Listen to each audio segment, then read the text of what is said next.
From Reminder Media, this is Stay Paid, a sales and marketing podcast on a mission to help you close more deals and retain more business. Hosted by the VP of Marketing, Josh Stake, and Reminder Media's president, Luke Akery. So get ready to hear the golden nuggets that will allow you to live a life of freedom tomorrow, but only if you take action today. Welcome to another episode of Stay Paid. Thanks so much for joining us. I don't know why these episodes, I'm trying not to say the same thing. Wasn't your dad a radio DJ? He was, so I automatically want to go into voice. Thank you so much for joining us today here on Stay Paid. We're so happy to have you. Hope you're having a wonderful morning. How long was your dad a radio DJ for? He's been a radio DJ for 35 years. Wow. So he started off as the night shift over the weekend. So he had like a normal, like a full-time job working at, oddly enough, a nuclear power plant. Oh, really? And he was like in the programming / accounting sort of industry. And then while doing that on the weekends, just because he enjoyed it, and then maybe 15 years ago or something like that, 20 years ago, he became the morning announcer for the radio station. And they've been #1 in their county like ever since then, his radio station. That's awesome. So it's pretty cool. He's got an amazing radio voice though. But no, today we're going to be talking about not radio. No, not radio. Today we're going to be talking about, let me set my timer here because this is a silver dollar episode and we try and keep these things under 15 minutes. 7 tips on managing a remote team. And before we start talking about the remote team and our tips, yes, I wanted to point out we've got a little plaque here. I want to call attention to this. If you're not watching the video, make sure to head on over to staypaidpodcast.com. Yes. Because this plaque was handmade by one of our producers, Andrea. She is also the person who is responsible for scheduling all of our guests and communicating with all of our guests. She is moving on to a new position. She's about to cry in the background. We've got a behind the scene camera. Oh, it's going to pick up her reaction here. Yeah, but she is moving on. She's going to become a business development manager, which is a great career move for her. We're super excited to see her, opportunity and her growth there. Thank you. I have 2 reactions when people for the Stay move Paid on: podcast. anger or tears.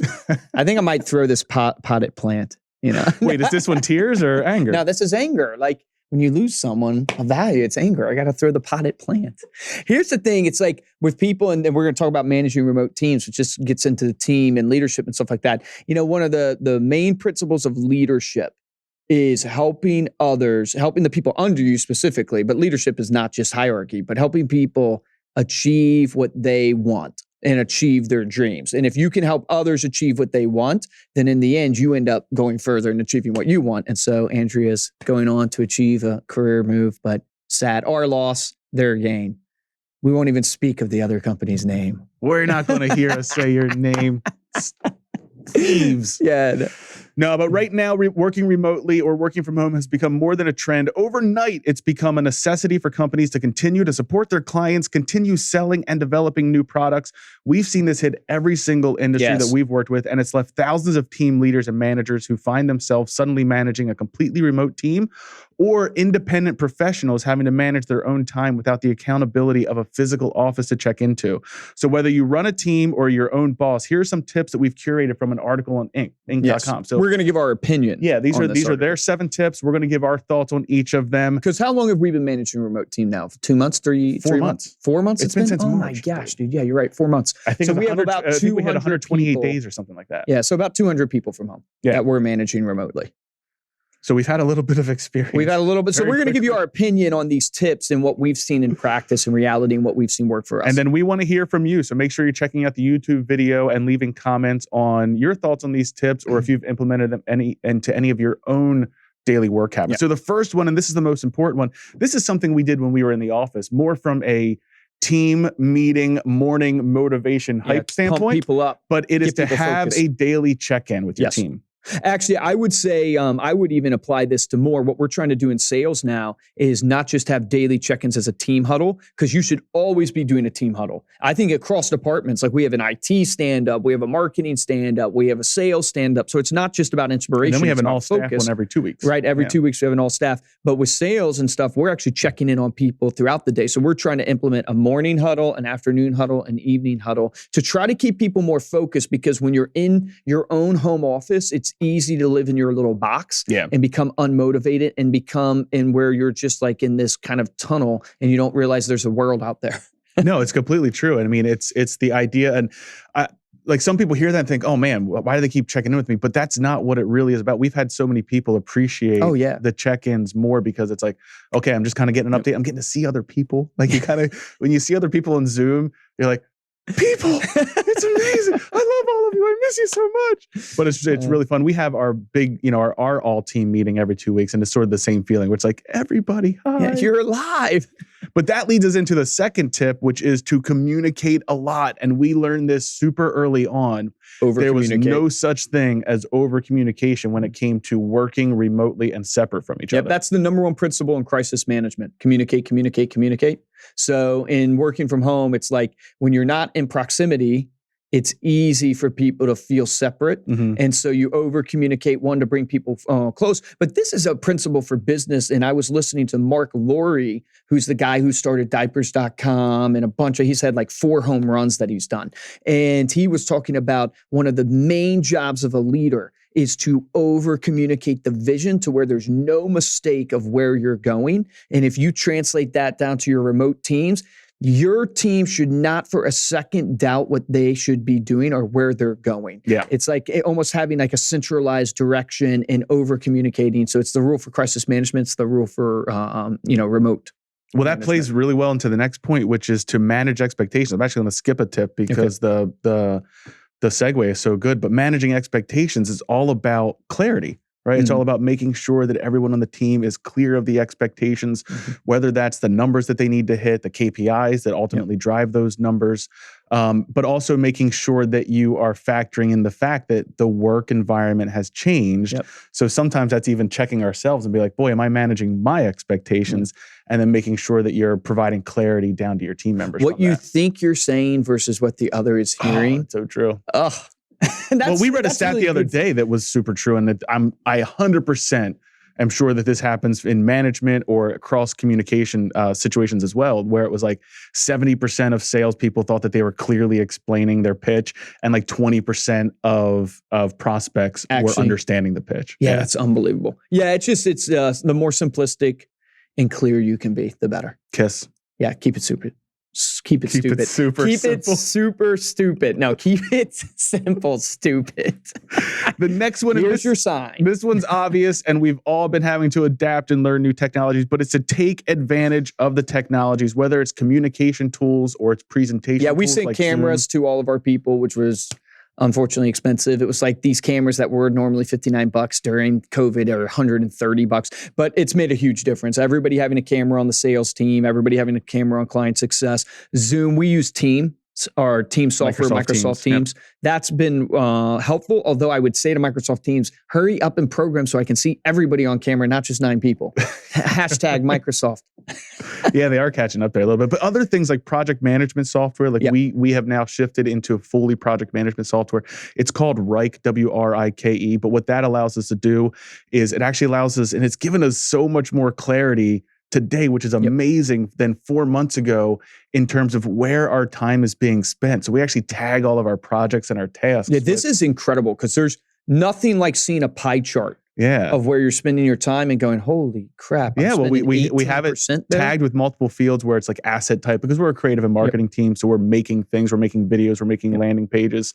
But then we also have it geared off of the area of focus. So like we have lead generation as an area of focus. We have client experience as an area of focus. We have business as usual because we produce products, and that's a business as usual type activity. And so at a glance, you can see from a week, from a month, from a quarter, exactly where the team is spending our time. And it's really helped us adapt. And I'll give you a perfect example. When we looked at our time recently over this past quarter, a large percent of it has been spent on this podcast, which is what we want to do. We believe in the podcast. It's a huge initiative of ours. But a tiny percentage have been spent on other product promotions like our postcards. And so we're sitting there looking at, well, why aren't we hitting our postcard goals? And it's like, well, duh. Well, you're not spending the time. It's Tony Robbins. Where your focus goes, your energy flows. Right.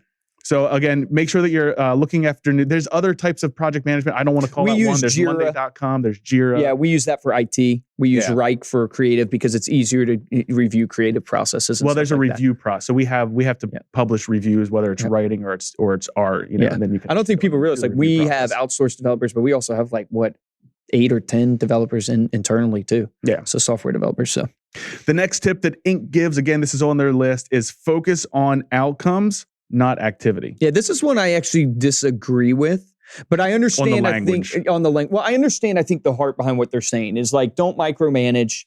Give people the trust and flexibility, because if you track every second of every day, people are going to feel a certain way. But what I have actually found in driving success, and this is truly from my experience of managing people and growing companies, is if you just focus on the outcome, I hate to say it, but we as human beings, we tend to hang ourselves. When you give someone too much rope, they tend to hang themselves. Meaning, there's reasons why you need physical trainers, you need people to set structures that you have to execute on.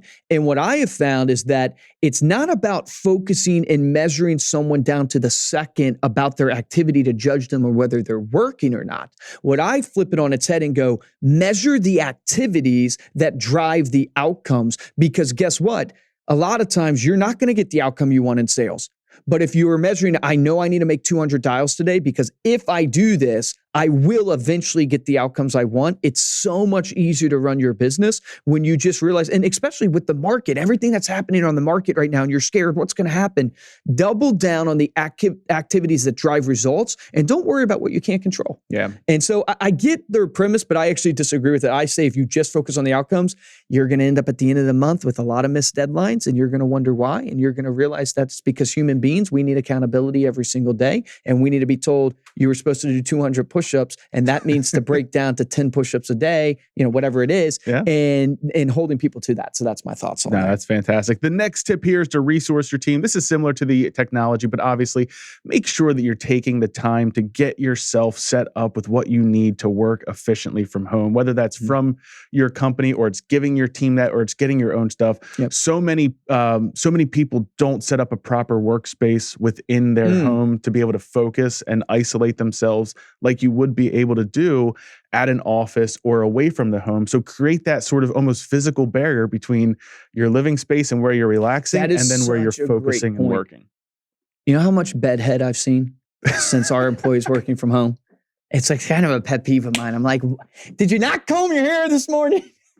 I remember when we started working. The point I'm trying to make is get back to what you're saying is it doesn't only apply for the company, it applies for hold your staff to dress appropriately if you're working from home, get yourself a private space if you can, do the things to invest in your success. Because if you set yourself up and you roll out of bed and you're not showered and you're not dressed up, all these things play into your psyche, which play into how you actually act and the inflection and tone and everything you do. It's one of the first tips that I tried to give the team whenever we first went remote is wake up at the same time you always have.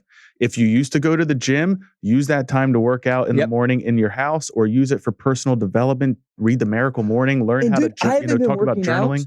And my energy levels have decreased dramatically. It's amazing. My emotions have decreased, my confidence in myself. I got back today after about 2 months of not really, I was doing the push-up challenge, but not hardcore working out like I was. And I went back today at 5 and I'm super sore now, but I can already tell holy crap, this is what I've been missing. This is what I've been missing. Wear what you would normally wear to the office. Just try and keep as many routines as possible that are normal, because it's all about the mentality. It's amazing how that actually impacts your actions and your mentality. The last one is to be flexible. Now, this is one that, look, it's a new environment. We're 4 months into it, so it's not super new, but this is a good refresher to realize that, hey, sometimes you got to be flexible in the bedhead, but you got to be able to have those conversations with people. Say, hey, this is the impression, or this is the perception from this. No. But also understanding that, I think there's actually even been studies that show somehow my iPad is recording the words I'm saying right now. That's awesome, man. So I lost my notes. No, but no, I'm sorry, but there's been studies that show that. Crap! I missed it. I lost it. Go ahead. He lost it. Here's what I was going to say is that with your flexibility, one thing that I would point out that our team has started to do is we're doing happy hours on Zoom. That's a great point. We're doing a game night tonight. Yeah, you guys are doing a game night tonight. We're Flexible in the sense of like, yes, be aware it's a different environment. People, especially with COVID happening, I mean, everything's so different. But you're flexible, but change that to also going, be human. Yeah, don't lose the human nature. It's better than saying be flexible. Like, be human still do happy hours, still do get-togethers. We sent the snack box to all of our employees, right? With snacks and stuff. Still do things that go, if you were in the office, we care about you. If you're out of the office, we care about you. We want to get to know you. We want to know what's happening in your life. So I would change it from, that snack box was crazy.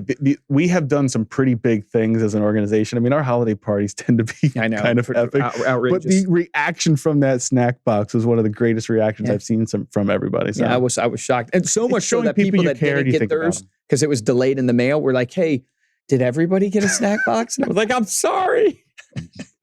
All right. Well, thank you so much for listening. Those are our takes on Inc.com, 7 tips for managing a remote team. Head on over to Stay Paid Podcast for the show notes and the video of this episode. And if you're interested in supporting the show, we really appreciate it. There's 2 ways that we ask you to do that. First is to head on over to iTunes, leave us a 5-star rating and a comment. This week's featured review comes from Clarice Gomez. She says, awesome podcast, 5 stars. Luke and Josh, hosts of Stay Paid Podcast, highlight all the aspects of marketing, sales, and more in this can't miss podcast. The host and expert guests offer insightful advice and information that is helpful to anyone that listens. Awesome. So thank you so much for leaving that review, Clarice. Guys, do it for Andrea. Yes. Leave a review this week. And you don't just have to do it on iTunes. You could do it on Google Play. You could do it on Stitcher. You could do it on, I don't know, Spotify. I don't think Spotify does reviews I don't know if Spotify does reviews. But you can do it on every place that allows you to do reviews. Absolutely. You can even do it on our Facebook page, facebook.com/StayPaidPodcast, which is another way to connect with us, as well as Instagram. We are at Stay Paid Podcast, and you can talk to me or Luke directly at podcast@ReminderMedia.com. The best way to help the show is to tell a friend about it and share on social media. Word of mouth is always the best way to grow everything. For this episode of Stay Paid, I'm Joshua Stike. Guys, and I'm Luke Acree. So the thing I want you to implement right away, if you're not doing it, is doing that morning huddle with your team. If you're not doing a morning huddle every morning with your team and setting a clear vision for the expectations of whether it's that day or the vision that you have, you need to do that because it enhanced our company when we started implementing morning huddles. And I know there's been a ton of studies on this. If you're already doing morning huddles, up your communication. Remember, in crisis time, you want to over-communicate. In remote work, you want to over-communicate. You want to check in at least 3 times a day with your team members. Find a way to do it. Not every check-in has to be about the expectations or about what they're doing. It can be literally a check-in to just check in and see how they're doing. Apply the same relationship mentality that you do in your follow-up with your own team. Difference between a top producer and a mediocre producer in every single industry that I've worked in is top producers take action. So take action on that today.